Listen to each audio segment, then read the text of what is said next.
How's it going everyone, my name's FallenDestroyer and welcome to The Division. And today I want to talk about all the things you should do in The Division to improve your experience so you can get the most out of it. So the first thing I would suggest is to do the main story missions. As once you leave Brooklyn and get to New York, the first 3 main missions will unlock the 3 wings of the base of operations. And this is where you get all your skills from. Each mission will reward you a large portion of resources for upgrading a certain section of the base. So if you do a medical mission, then you will get medical supplies, so try to make sure you do these missions as and when you can. And moving on from the main missions, we have encounters and side missions. Encounters are very quick missions, normally only lasting between 2 to 5 minutes at a time, and will reward you with 60 supplies of whatever mission type it was, as well as a good chunk of XP. Now the XP you get from these missions may seem small at first, but as you move to the higher difficulty areas and are fighting higher level enemies, it will quickly go up. And because you can do 5 or 6 of these encounters in the same amount of time it would take to do one story mission, the XP gained is on par with the story mission rewards. So for those of you that are looking to level up as fast as possible, this is definitely what you should be looking to put some time into. And for the side missions, these can vary in length, from a quick 5 minutes to 20 minutes plus. But one of the main rewards, aside from the XP you would gain from the mission, is the fact that you get a blueprint for crafting for each different mission completed. These can then be crafted in the base of operations, and in most cases you can make equipment that is better than what you currently have. The next thing I would suggest is don't be in a rush to go into the Dark Zone. Now I'm not saying you shouldn't go into the Dark Zone at all, but I recommend you hit around at least level 12 or higher before you go in. This is because nearly all of the NPC enemies in the Dark Zone have armor, and you can find a lot of named NPCs there as well, which are going to be a lot harder than just a standard enemy. And being a lower level than 12, you're putting yourself at a disadvantage because you'll have a harder time killing them. That's also skipping over the fact that other players are roaming around doing exactly the same thing that you are.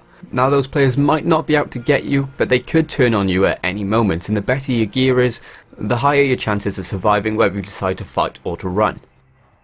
Now I highly suggest you collect everything. If it's not nailed down, then pick it up.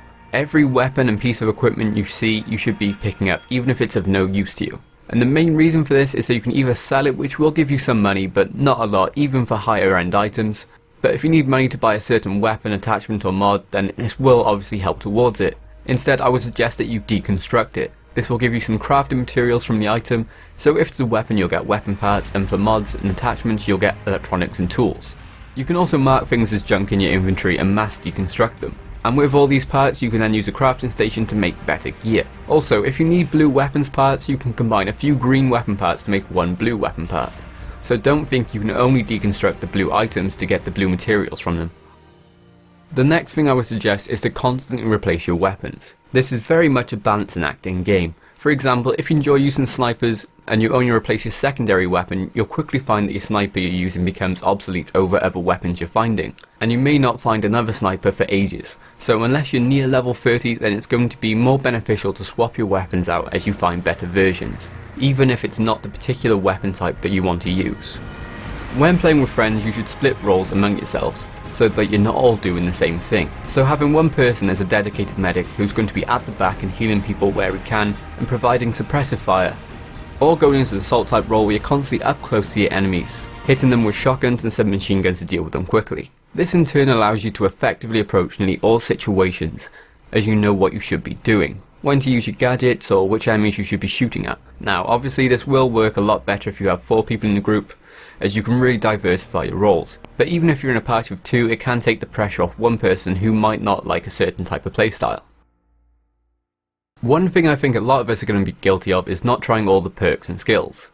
We will find the ones we use often and then we don't try others when we get them. This may be because we're playing with a group of friends and have our specific roles, or maybe we don't think the particular skill is going to be of benefit to us. But how are we going to know unless we experiment with the different perks and skills? Now the skills can be a major factor in what you're able to do in the game, as you can improve them with a trait, and the gear you're wearing can have an added extra boost as well. For example, the deployable turret. You can get gear that extends its duration or damage, so swapping this skill could put your group at a disadvantage, but having a different skill could ultimately benefit your team because it may allow you to play in a different way.